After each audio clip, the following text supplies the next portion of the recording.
Before this video starts, I just want to let you know about Ubisoft. Ubisoft is a game publisher and developer that brought us Assassin's Creed, Watch Dogs, and Far Cry to name a few. You may visit their Apex store through the first link down below and get up to 75% off from their strategy games. Hello, what is up guys? Eman from Peso Smart PH here. Welcome sa panibagong episode. Shout out to all the podcast listeners as well. I appreciate you all. Today, we're gonna talk about cryptocurrency. Before we jump right into it, a quick disclaimer lang. I'm not a financial advisor. This video is purely for educational purposes only. Always remember, do your own research before buying any investment instrument. I'm here as your guide and treat my content as a resource that's part of your research. And again, one favor lang, smash nyo naman yung like button for the YouTube algorithm and subscribe to my channel if nagustuhan nyo yung content ko. So, the question is, ano nga ba yung cryptocurrency? So, i-define muna natin yan. So, yung cryptocurrency is a digital or virtual currency or asset that is secured by cryptography, which makes it nearly impossible to counterfeit or double spend. So, mahirap siyang dayain. Pero, syempre, nangyayari pa rin, pero mahirap siyang gawin. Many cryptocurrency are decentralized networks based on blockchain technology. Yung blockchain is a distributed ledger enforced by different networks of computer. Essentially, yung blockchain is a specific type of database. For example, yung Bitcoin, yung blockchain niya is decentralized in nature. So, all transactions can be transparently viewed by either having a personal node or by using blockchain explorers that allow anyone to see the transactions occurring live. So, kahit sino pwede mag-access ng mga transactions na nangyayari dun sa blockchain. Kasi yun yung goal nga niya, kasi decentralized siya. Also, marami ding pwedeng gawin sa blockchain that can improve the lives of ordinary people like us through peer-to-peer transactions. And then, meron ding advantages of using the blockchain technology or applying the blockchain technology to save us and the businesses around us time and money. Mga examples niyan are crypto exchanges, supply chain and logistics, NFT marketplaces, decentralized video streaming, secure medical data sharing, music royalties tracking, personal identity tracking, cross-border payments with minimal to no fees. And I think isa yan sa mga early applications ng blockchain technology sa society and sa buong mundo.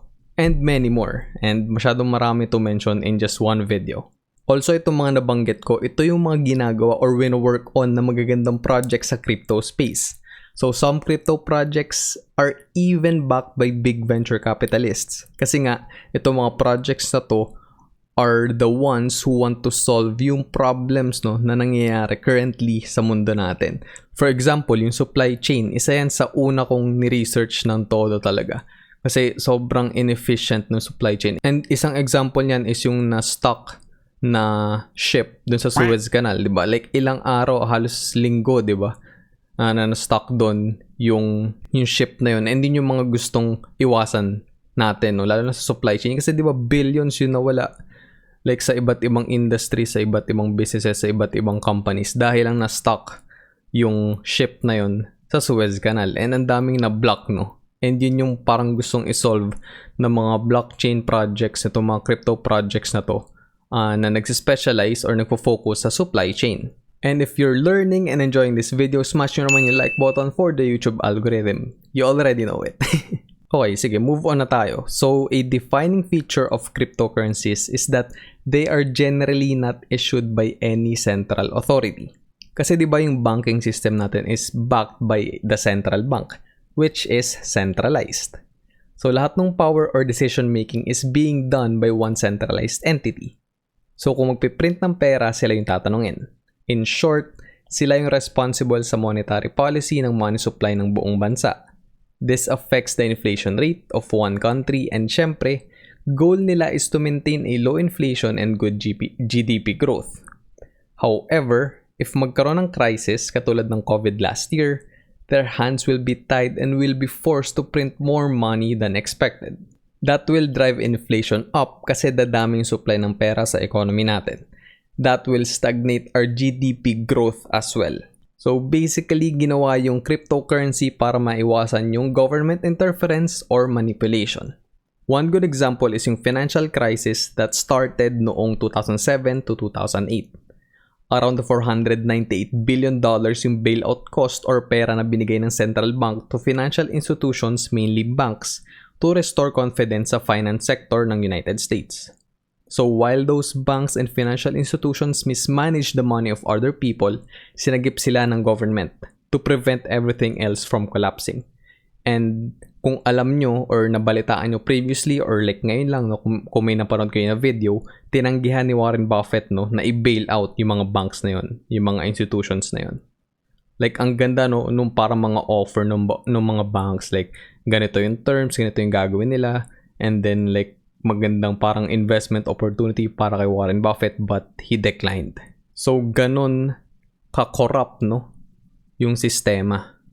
Like yung mga normal people like us, like yung mga nasa baba lang, di ba? Yung mga nagbabayad ng taxes, yung mga taxpayers, like wala silang gagawa. But yung mga big institutions na to, itong mga malalaking banks na to, it's like if they fuck up, then the government will just bail them out. That's why noong 2009, Bitcoin was launched by an unknown or anonymous individual or group known as Satoshi Nakamoto. So hanggang ngayon hindi pa rin alam kung isang tao lang ba talaga siya or kung grupo sila. So pseudonym no, yung Satoshi Nakamoto. Bitcoin was created as an alternative payment system, one that operated anonymously and peer-to-peer. So eliminating the so-called trusted third party. However, currently BTC is considered as a store of value instead of being an actual substitute to our current fiat currency. So pwede mo siyang ihalin tulad sa gold, which is another store of value. Meaning ng store of value is an asset that maintains its value rather than depreciating. Gold and other precious metals are considered good stores of value because their shelf lives are essentially perpetual or unending. So, diba, sa gold lang may forever. Pero syempre, sina-challenge siya ngayon ng Bitcoin. Now, let's talk about Bitcoin, altcoins, and stablecoins. Basically, nag-iisa lang naman yung Bitcoin, which is yung grandfather ng lahat ng cryptocurrency. Altcoins are lahat ng cryptocurrencies other than Bitcoin. Same sila ng characteristics pero may differentiation and improvement na from BTC. Kasi nga 'di ba, una yung Bitcoin so marami din siyang inefficiencies. Examples ng altcoins are Ethereum, Cardano, Litecoin, Binance Coin, XRP, and Polkadot to name a few. Then, yung stablecoins naman are also altcoins, pero pegged sila or backed by a reserve asset. This offers price stability and less volatility. Kasi 'di ba ang hirap naman mag-trade ng altcoins using Bitcoin kasi laging nagpa-fluctuate yung price ng Bitcoin.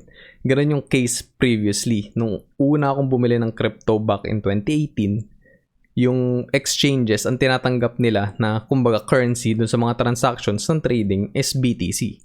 So, for example, gusto mong bumili ng Ethereum, BTC yung gagamitin mo para makabili ka ng coin na yun, ng altcoin na yun.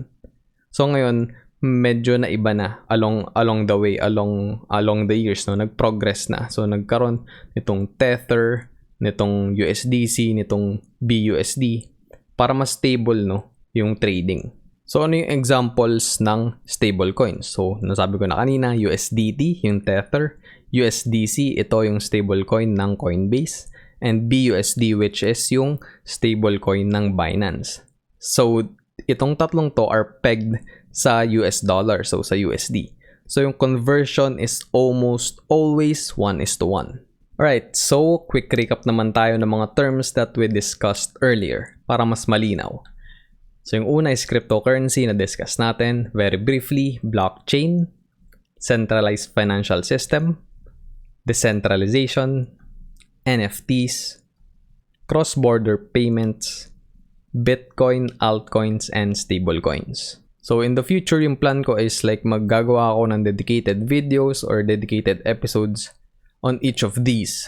Kasi para mas maintindihan natin, no, and para mas maging malinaw kung ano ba yung roles nitong mga to sa cryptocurrency. Siyempre, yung una is na-discuss na natin on this video, which is, cryptocurrency. Okay, so medyo maraming information yung nabigay ko sa inyo. So if you have any questions, just let me know down sa comment section below. And I will try to answer them to the best of my ability. Alright guys, we are heading towards the end of this episode. Silipin natin yung mga sources for today's video. We have Investopedia, we have built-in, and a couple of photos galing kay Unsplash. Lahat ng mga links is matatagpuan sa description sa baba. And if you're interested to learn more about investing, you can schedule a one-on-one session with me that is totally free. So click mo lang yung beacons link ko dyan sa baba to know more about it. Alright guys, so end na natin yung episode here. Sana may natutunan kayo, and if umabot kayo at the end of this episode, thank you very much. I appreciate you. Huwag nyo kalimutan i-smash yung like button. Sobrang nakakatulong yun sa algorithm ng YouTube. Also, subscribe ka na if bago ka sa channel ko. I upload videos similar to this, investing videos about stocks, and ngayon nga bago about cryptocurrency every Monday and Friday, and you don't wanna miss them. Also, if trip nyo, connect with me on my socials. So lahat yan, Twitter, Instagram, TikTok, Facebook at emanpsph. So yeah, let's talk there. And if you don't know yet, meron ng channel membership si Peso Smart PH. Click mo lang yung second link dyan sa description to know more about it. Again, thank you for watching and listening everyone. Stay safe. I'll see you all in the next episode. Always remember, be Peso Smart.